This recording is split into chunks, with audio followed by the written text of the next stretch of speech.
Ce matin, on est avec l'auteur, compositeur, interprète Alexandre Poulain qui vient nous présenter son troisième album. Bienvenue à l'émission. Merci beaucoup.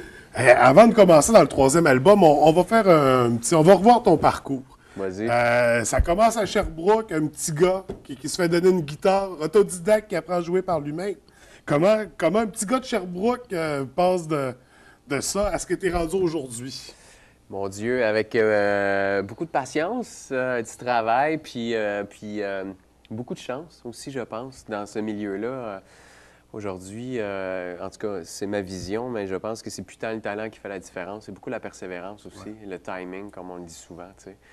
Donc, un peu tout ça mis ensemble, mais surtout une envie plus forte que tout de raconter des histoires et justement de faire de la route avec ça, tu sais. Fait que tu as commencé très jeune à écrire et à composer, Ouais. puis c'est une passion qui t'a Absolument. suivi, qui te suit depuis. Oui, puis je trouve que c'est vraiment un métissage parfait pour moi, tu sais, auteur, compositeur, interprète, tu sais. Moi, je tripe sur les mots, sur l'écriture, mais si j'avais écrit juste des romans, il m'aurait manqué le volet créatif, musical, puis le besoin aussi d'être sur un stage, Tout le puis de côté l'exprimer. interprétation, c'est ça. Exactement. Fait que vraiment, c'est un triptyque parfait pour moi. Fait que si c'est le trio, ça te prenait les Je trois pense que oui, ensemble ouais. pour avancer. Justement, en 2008, tu arrives avec ton premier album. Ouais. Premier album qui te vaut la révélation de l'année à la disque la même année, 2008. Oui, 2008. Ouais, Ensuite de ça, nomination. deuxième album en 2010. S'ensuit l'auteur-compositeur-interprète de l'année pour le Canadian Folk Music Award. Ouais. Quand même, pour deux premiers albums, c'est beaucoup de... C'est deux grosses tapes dans le dos. Oui, c'est ouais. des grosses tapes dans le dos. Ouais. Entre-temps, entre le Québec et l'Europe, tu voyages, tu fais des tournées, des présentations des deux côtés. Ouais. Fait que c'est un gros début de carrière, quand même. Ben oui, je pense, pour un gars qui est quand même, moi j'appelle ça l'underground, là, tu sais, qui fait sa route un peu à côté des canevas plus majeurs au niveau de la médiatisation, tu sais. Je suis assez privilégié, puis je le disais tout à l'heure, ça a l'air étrange, les trophées, on court pas après ça, mais quand ça arrive, il reste que c'est un ancrage plus pertinent qu'on le pense dans toute cette espèce de métissage, de doute et d'envie de faire ça, mais que, tu sais, il n'y a pas tant d'école pour faire ce métier-là aussi. T'écris tes tripes, puis à chaque album, je le vis en ce moment. L'analogie est étrange, là, mais je l'ai dit à ma blonde dernièrement, puis elle dit « Je comprends mieux ». Mais c'est un peu comme de te mettre tout nu devant plein de monde, puis de dire « Puis c'est correct », tu sais. Il y a beaucoup de ça, tu sais, d'en sortir un disque, écrire des chansons, ça reste un travail d'artisan tout seul, tu sais, chez vous, puis du jour au lendemain, finalement, ben tout le monde sait ce que tu penses, qu'est-ce que tu as à dire. Ben, c'est ça, j'imagine que tu te révèles au travers de tes Bien sûr, textes quand bien tu sûr, écris. ouais. Fait que c'est du toi profond dont personne n'a accès normalement. Exact, ouais. Qui est mis au grand jour. Voilà. Fait que je pense que je comprends l'analogie Du gars tout nu. Oui, c'est ça. C'est ça. Et là, justement, c'est pendant tes voyages entre le Québec et l'Europe que tu nous as créé ce troisième album que tu viens nous présenter ce matin. Troisième album, Le Mouvement des marées. Comment tu le décrirais? Je te dirais que c'est un album qui reste dans la lignée folk. Le texte est toujours, pour moi, prédominant. C'est de la chanson à texte, je m'en cache pas. J'avoue qu'au premier album, j'en étais pas tant conscient que ça, tu sais. Pour moi, faire de la musique, c'était faire de la chanson, tu sais. Puis avec le temps, je comprends toutes les ramifications qui font que tout est plus là, tout est plus là, les éternelles étiquettes qu'on essaie d'éviter, mais qui finalement servent aussi. Moi, je fais de la chanson avec un grand C. Aujourd'hui, je l'assume. Un texte qui raconte rien ou qui me touche pas, j'aurais pas envie de faire une chanson avec. Tu sais, je vais arrêter de l'écrire, je vais dire, tout est pas bon, tu sais. Mais je pense que c'est mon album le plus musical à jour. Dans les 3 dernières années, j'ai rencontré énormément de gens, des musiciens, une envie aussi pour moi, malgré le fait que je ne comprenne pas une portée musicale, de m'impliquer plus que jamais au niveau de la facture auditive de tout ça. Probablement que c'est pour ça que j'ai choisi de co-réaliser l'album aussi, tu sais, avec Mathieu Perrault et Ghislain-Luc Lavigne, qui sont deux grands bonhommes. Donc, je pense qu'il y a un équilibre pour une première fois sur cet album-là entre l'envie de raconter des histoires, mais l'envie aussi de faire de la musique avec un M, tu sais, qui fait en sorte que même si tu parles espagnol, peut-être que tu peux dire, yeah, ça a du beat, ça, même si tu comprends pas l'histoire que je raconte, ce qui n'était pas le cas des deux premiers, je pense. T'sais. Donc, ça va être plus accessible, finalement, au bout du compte. Et justement, on parle beaucoup de texte. Ouais. Ça paraît que tu as beaucoup de plaisir à écrire. Et tu as une façon particulière de composer, de décrire tes chansons. Ouais. Souvent, formule classique, bon, couplet, refrain, couplet. Solo, fin. C'est ça, solo, petite finale. Toi, tu t'en tiens pas à ça. On parlait d'étiquette tantôt, mais à ce niveau-là, je pense que tu as tout arraché. Toi, tu racontes littéralement des histoires. On parle pas de couplet, refrain, mais c'est une histoire. Comme on raconte un conte. Oui, exact. Puis pas tout le temps. J'ai des chansons, je pense que c'est un bon mélange. Il y a des chansons avec un canevas beaucoup plus convenu. Ouais, plus traditionnel. Couplet, refrain, bridge, fin. C'est le fun aussi, c'est trippant, mais moi, faire juste de ça, il me manquerait la moitié de ma personnalité. Je me vois vraiment plus comme un conteur que comme un chanteur. Puis même chanter, pas que j'ai pas de plaisir à le faire, mais chanter... c'est pas dans moi, moi, ça m'allume pas tant que ça, j'aime raconter, puis amener les gens dans un portrait, une histoire, rentrer dans la peau d'un personnage aussi, il y a quelque chose de... Évidemment, j'écris au jeu parce que, pour plein de raisons, là. La première, c'est que je trouve ça plus facile, d'être pertinent dans ce que je raconte, d'être touché, puis de toucher les gens aussi, ton voisin te dit « Hey, je vais t'en conter une bonne. Mon beau-frère, l'autre soir. » Puis t'écoutes, puis c'est une bonne histoire, mais quand il dit... L'autre soir, il m'est arrivé ça. Je suis déjà plus dans ma Fait que de dire, ce gars-là a vécu ci, puis ça, c'est une affaire, mais de le raconter comme si c'était moi. Puis après ça, c'est trippant de jouer avec ça. Les gens ne savent pas ça, c'est ton histoire, c'est-tu pas... j'aime ça pas le dire aussi, il y a tout un volet de mystère là-dedans. Ben oui, exactement, Fait que, oui, c'est une structure souvent sous forme de narration, d'histoire. Puis on m'a tellement dit, tu peux pas vraiment faire ça. Le monde aujourd'hui, ils peuvent pas se concentrer 5 minutes 26, puis ils te suivront pas. Mais je vais le dire le plus respectueusement possible, mais je pense qu'il faut arrêter de prendre le public pour des caves. Le monde est capable. Le monde est capable de se concentrer puis de t'écouter. C'est pas pour tout le monde, j'en conviens, mais il y a bien plus de monde qu'on pense qui ont envie de ça, qui sont capables d'être attentifs, puis au bout de 5 minutes 26, c'est-à-dire « Wow, j'ai compris ». Fait que plus on nivelle par le bas, je pense, moins on fait évoluer la culture d'ici qui est si riche, puis qui mérite en fait d'être tricotée, serrée. Bien, écoute, c'est vraiment un point de vue intéressant. Je trouve que tu apportes justement...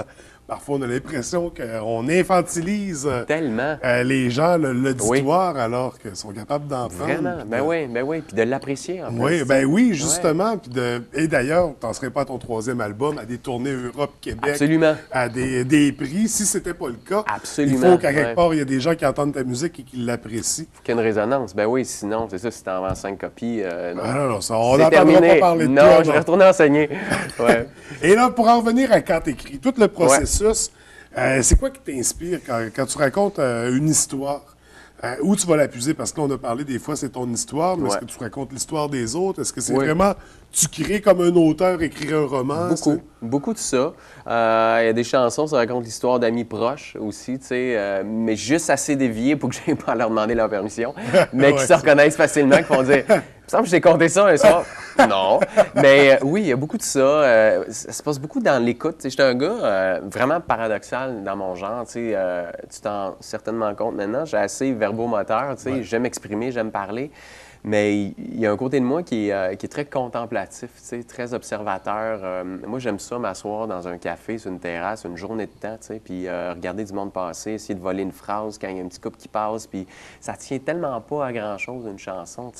Puis plus souvent qu'autrement, je me retrouve à écrire une chanson par respect pour une seule phrase, qui est tellement forte, là, puis c'est comme tellement beau que je me dis, OK, cette phrase-là, elle mérite une toune. Tu construis autour, tu sais pas où elle va, elle finit-tu, elle commence-tu, puis à un moment donné, tu comprends que cette histoire-là méritait de vivre, puis que cette phrase-là, c'est comme un petit coup de pinceau sur la terre d'un archéologue qui tombe sur un petit bout d'os, puis qui est juste comme, aïe, aïe, tu sais. C'est la pointe de l'iceberg. Exactement, tu sais.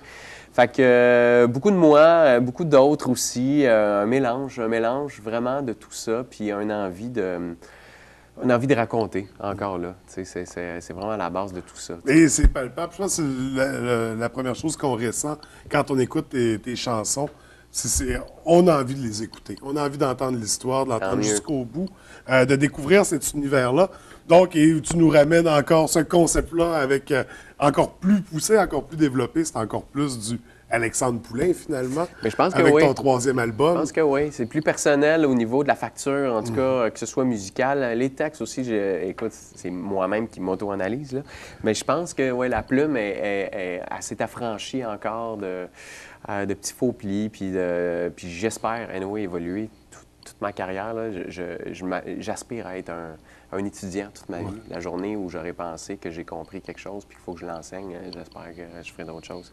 J'ai envie de me questionner avant chaque album. T'sais. Et là, avec ce troisième album-là, s'ensuit certainement une tournée de spectacle. Ça commence à quel moment? Samedi, vendredi. Vendredi. Ça commence vite un peu, je te le confirme. Mais je serai dans la région en novembre 2014. Déjà, on a une date à Jonquière le 29 au Côté Court. Puis, en principe, il y aura aussi Dolbeau et autre chose autour. Mais là, on parle de la grosse tournée, tu t'en vas autant en Europe que tu en as ici, du côté du Québec. Donc, grosse année à venir, beaucoup de voyageage, beaucoup de spectacles. Au travers de tout ça, tu trouves quand même le temps d'avoir des engagements sociaux. On sait par le passé, tu as été porte-parole pour certains événements, certains projets, dont un qui concerne le travail de rue. Un autre en lien avec la persévérance scolaire dans les écoles. Tes textes, tu as des textes qui sont très engagés, qui sont très touchants. Pourquoi c'est important pour toi, justement, d'avoir des messages comme ça ou de transmettre ces valeurs-là? Les jeunes, c'est l'avenir, tu sais. Puis pour avoir été jeune moi-même, c'est fou comment ça tient pas à grand-chose, la bonne puis la mauvaise route, tu sais. Puis c'est pas tous les jeunes qui gagnent la loterie de la famille, tu sais, puis qui ont un papa puis une maman à la maison, qui vont faire la bonne route, qui vont faire, c'est-à-dire les bonnes affaires pour que le jeune prenne la bonne route, là, tu sais. Et encore là, c'est pas coulé dans le béton. Exactement, tu sais. Fait que j'ai envie de m'impliquer. Tu sais, je suis un ancien prof aussi, là, ça date d'il y a longtemps, mais j'ai toujours été attiré par les jeunes, puis je pense qu'un événement marquant quand tu as 13-14 ans, une rencontre, puis je parle pas de moi nécessairement, mais je parle plutôt des causes dans lesquelles je m'implique, que ce soit un travailleur de rue, que ce soit une conférence donnée dans une école sur la persévérance, sur, pas dire l'école c'est important, lâchez pas, non, ça les jeunes, ils s'en contrebalancent, tu sais. Amène-leur quelqu'un qui raconte un parcours, son vécu, puis qui dit là, j'ai eu deux choix dans la vie, tu sais. J'ai eu le choix de lâcher puis de m'accrocher. Si j'avais lâché, je sais pas ce qui serait arrivé, mais je me suis accroché, puis voici ce que ça a donné, tu sais. Pour moi, ça me demande pas tant que ça, même si je m'implique beaucoup. Par rapport à tout ce que ça peut changer dans la vie du monde, tu sais, je trouve que la vie adulte, un adulte, il est dur à changer, tu sais. Mais les adultes de demain sont assis dans les classes aujourd'hui, tu sais. Puis c'est là qu'il faut aller les chercher, tu sais. Puis qu'il faut être signifiant pour eux autres, là, tu sais. Puis c'est ce que font les travailleurs de rue. C'est ce que j'essaie de faire en m'impliquant au niveau de la persévérance scolaire aussi, de leur raconter à quel point dans la vie, tu as des clés, tu sais. Des clés qui t'ouvrent 8 portes en ligne, puis un diplôme, c'est ça, tu sais. Tu as le droit de ne pas l'avoir, puis tu peux réussir ta vie pareil. Il y a des grandes fortunes qui se sont construites avec du monde qui ont des troisième années, tu sais. Mais tu as le droit de te donner une chance aussi. C'est là que c'est tough. Mais après, je veux dire, le diplôme, là, il va être bon toute ta vie. Tu peux faire ce que tu veux. Ton permis de conduire, tu peux le perdre. Tu peux perdre plein d'affaires. Ton diplôme, là, demande à quelqu'un qui vient le chercher voir. Tu l'as pour la vie, tu sais. Donne-toi un petit coup de pied là où ça fait mal et puis avance, tu sais. Fait que là, je te le concise, tu sais. Mais il reste que c'est ça que j'ai envie de faire en m'impliquant au niveau de la persévérance scolaire. Puis les travailleurs de rue, ça, c'est une toute autre affaire. Moi, je m'implique pas tant là qu'au niveau du financement pour permettre à ces travailleurs-là d'avoir ce qu'il faut pour faire une différence, tu sais. Bien, écoute, c'est le fun de voir qu'encore aujourd'hui, on a des modèles sur la scène québécoise, des artistes aussi engagés, aussi inspirants. C'est tout à ton honneur. Merci. C'est une très belle implication. Merci. Puis pour une belle cause. Puis c'est sûr que la jeunesse d'aujourd'hui, c'est la société de demain. Exact. Donc, c'est avec des modèles comme ça qu'on va arriver à une belle société du futur. Écoute, Alexandre, là, je sais que tu viens de sortir un album, la tournée s'en vient, t'en as. Mais est-ce que tu penses déjà à ton 4e album? Est-ce que tu es déjà dans les projets futurs ou là, tu te concentres au moment présent? Non. Non, moi, je suis vraiment dans le présent à fond. Puis, Écrire un album, ça me demande beaucoup de jus, tu sais. Fait que une fois que j'ai enfin livré, puis que je suis fier de ce que je présente, j'ai besoin de 2 ans de break à les défendre en show. Puis moi, je suis très cyclique, tu sais, je te mentirais pas, j'écris pas tous les jours. Jusqu'à maintenant, c'est pas mal ça, un album aux 2-3 ans. Ouais. Normalement, c'est 2 ans de tournée. Puis après ça, une année pour 6 mois pour me reposer, 6 mois d'écriture, puis de studio. Puis tant que j'aurai l'impression que j'ai quelque chose à dire, il y aura des disques. Bien, on surveille ça et tu seras certainement de passage en studio pour nous en reparler. Avec plaisir. Et là, Alexandre, on va se laisser. Malheureusement, c'est tout le temps qu'on avait. Tu vas nous faire une chanson qui s'intitule Hochelaga. Hochelaga. Alors, merci beaucoup, Alexandre. Merci à toi. Et on écoute ça à l'instant.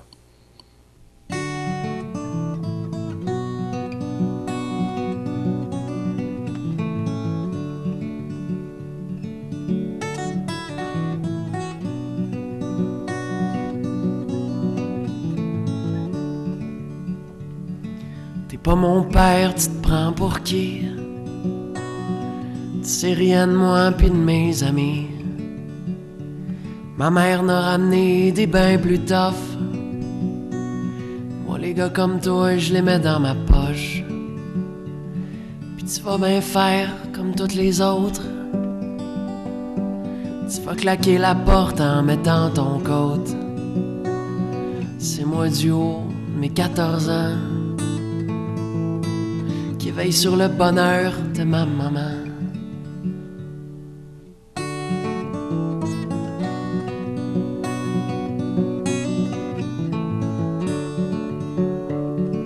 T'es pas mon père, m'as-tu compris?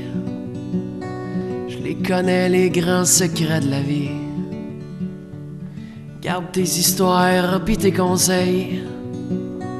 Chaque fait tes affaires, je vais faire pareil. Mais si jamais tu mets le pied dans ma chambre, je te jure que je te paye des vacances. Ma mère pense t'es l'homme de sa vie. Moi je te donne pas 3 semaines, pis t'es parti.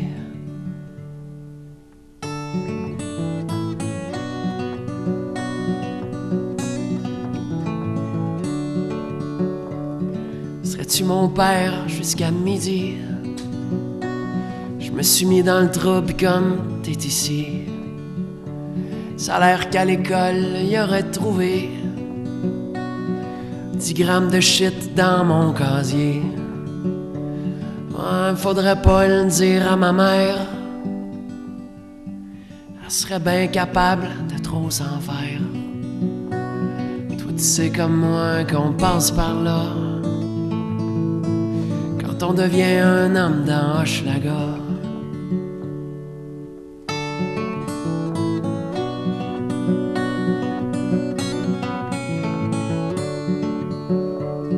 Serais-tu mon père jusqu'à cette nuit? Je me souviens même plus quand le mien est parti. Il y avait pas grand temps pour dire je t'aime entre la DPJ pis le HLM. On pourrait peut-être regarder la TV quand maman rentrera de son chiffre au PFK. Serait drôle un jour d'aller jouer au quai. Ça a l'air qu'ils font ça dans une vraie famille.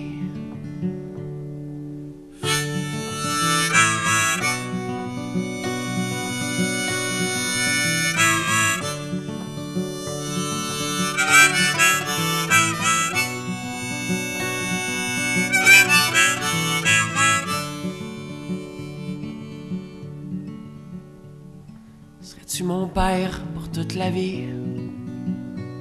Le temps passe pourtant, t'es pas parti.